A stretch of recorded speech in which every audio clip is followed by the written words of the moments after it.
Just a quick one. What do you guys think is easier, going to the gym or dieting? Because in my opinion, going to the gym is far easier than dieting. One of the reasons I think so is because I've noticed that I can be far more consistent with going to the gym. And another reason as to why I think that is the case is because going to the gym requires far less effort. There's far less mental decision to be made. For example, I go to the gym 3 days a week and do full body workouts that last between 1 to 2 hours.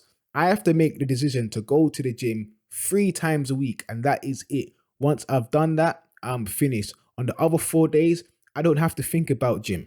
And if you go to the gym in the morning, it means that on the days you do have to make the decision to go, you have less time to think about it. And say you go early hours as soon as you wake up. Once it's done, it's done. You have the rest of the day free. But once you make that decision, you go.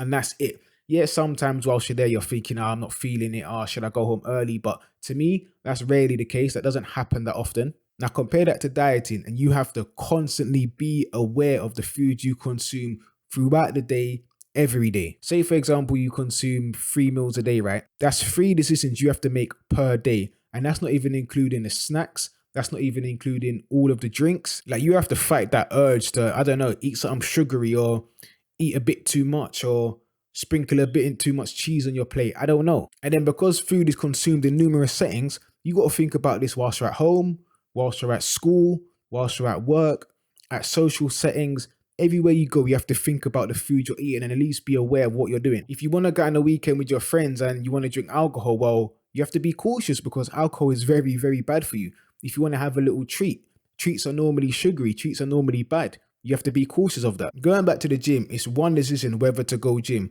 Whilst you're there for one purpose. You're not there for anything else. You know exactly what you're doing there, and that is to work out. Whereas food is much more pleasurable. It gives you much more instant gratification. So you have to constantly deny yourself or constantly battle the craving to have something pleasurable, to enjoy what you're consuming. When I go gym, I've signed up to damage my body at that time. I'm not there for pleasure. Sure, I get pleasure after I've left and I get delayed pleasure, whatever they call it. But I'm not there for that reason. But yeah, those are my very small reasons why I think gym is easier. What do you guys think? If I get enough comments, I'll make a follow-up video to this explaining some of you guys' points. So yeah, that's when your boy Slime me out.